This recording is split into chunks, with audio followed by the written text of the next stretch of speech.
Okay, this is my version of the John Deere spindle bearings upgrade.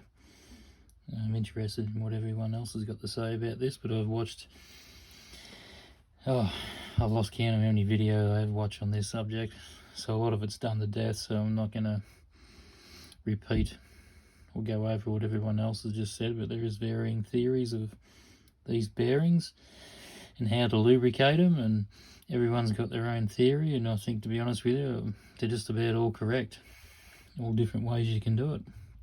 But anyway, this is about my modification.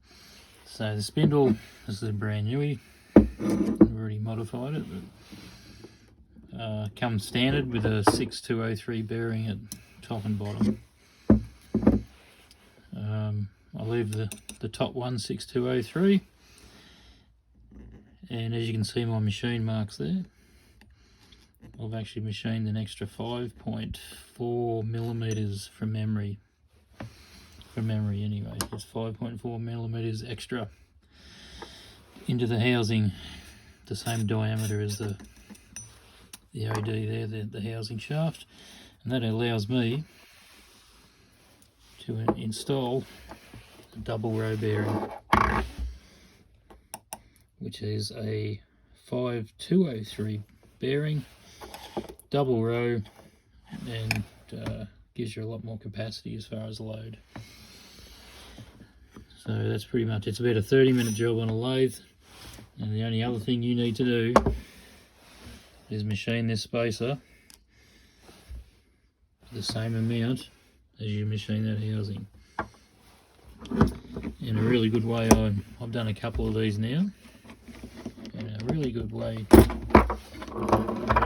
the true way to get it right is have your top bearing inserted properly, sit that in there, and that spacer should be sitting exactly the same length as the shoulder on that housing.